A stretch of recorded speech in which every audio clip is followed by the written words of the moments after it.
Voilà donc la quatrième histoire des chassidim du Rebbe.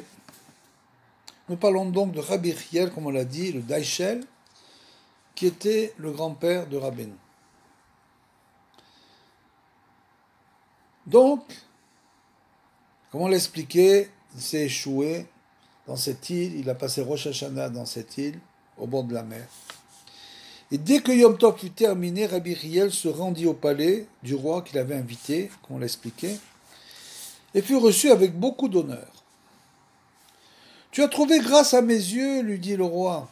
Parle-moi plus amplement de ta religion, car je suis très intéressé. » Rabbi Yechiel initia selon ce qu'il est permis d'enseigner à un non-juif, et veilla la plus grande admiration du roi qui s'exclama, très cher ami, je voudrais bien que tu installes 300 juifs dans mon pays. Je leur prodiguerai tout le bien qui soit.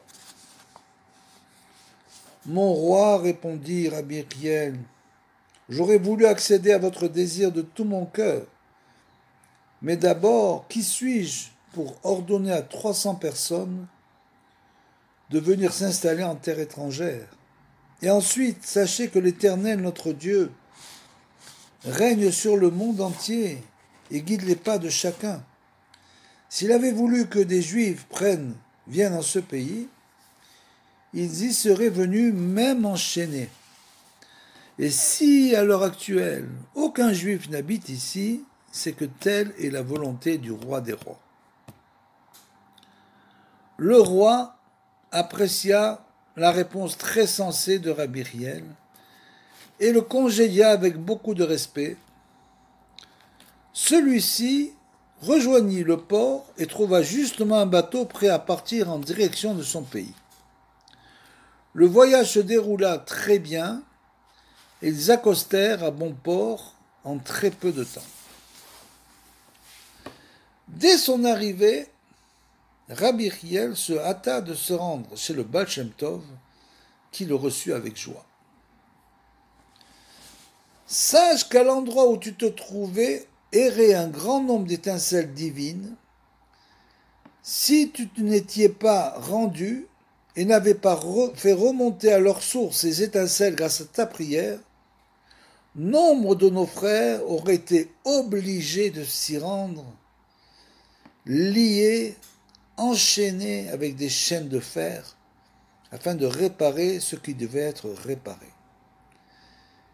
Et grâce à la prière dite du fond du cœur, la réparation a été faite, et il n'est plus nécessaire que les Juifs soient exilés là-bas. De plus, aucun Juif n'y habitera jusqu'à l'époque messianique, et ça c'est bien sûr la réponse du Baal Shem Tov, avec son roi à Kodesh, qui en fait donne la véritable raison pour laquelle Rabbi Yechiel a dû passer Rosh Hashanah dans cette île. Comment Rabbi Yechiel eut le mérite de devenir le gendre du Baal Shem Tov? Le saint Rav Ari Elev eut une part à cette union. Auteur du Sefer Kol Aryeh, du livre Kol Aryeh, Rabbi Ari Elev venait de Polna.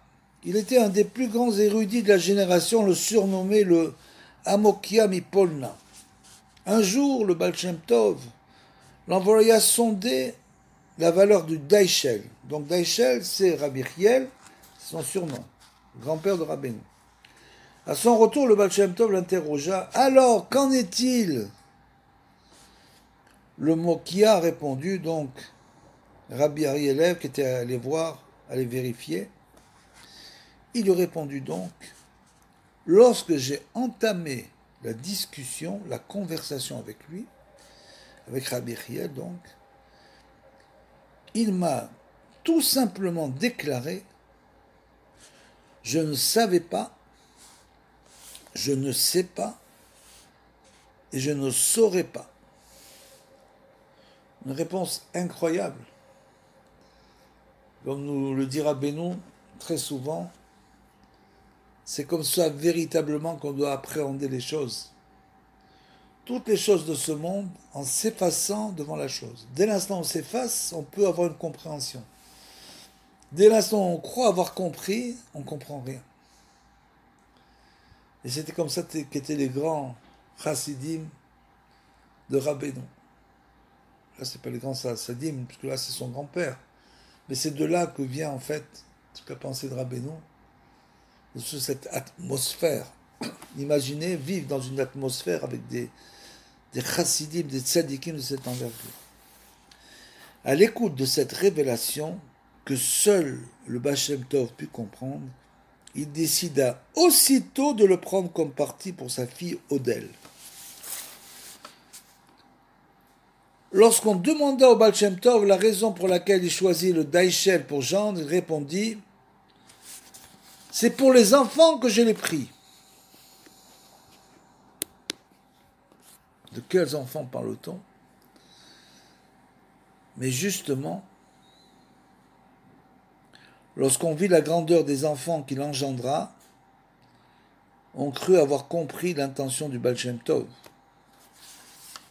Rabbi Yechiel eut 2 enfants tzadikim, Rabbi Barour de Meziboz et Rabbi Ephraim de Sedilkov, auteur du Degel Machane Ephraim, un livre très connu.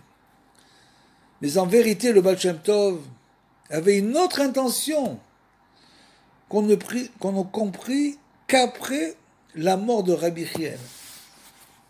Comment le Baal Shem Tov, avec son roi à Kodesh, il arrivait à voir des choses qui se passeraient dans des dizaines d'années, incroyable.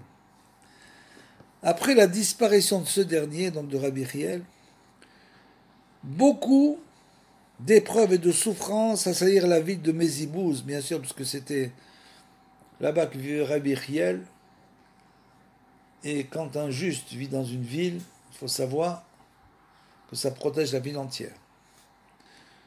Dieu nous en préserve pour les souffrances. Et la plupart atteignirent surtout les enfants. Les mères avortaient, Dieu préserve, des petits-enfants mouraient, Dieu préserve, et combien d'autres épreuves touchaient les enfants. Tous comprirent alors l'intention réelle du Baal Shem Tov lorsqu'il dit qu'il choisit le Daishel, donc Rabbi Yechiel pour les enfants.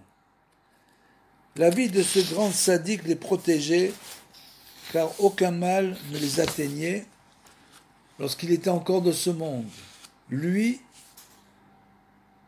le mari de Odelle Hatzadeket, le grand-père de Rabbeinu.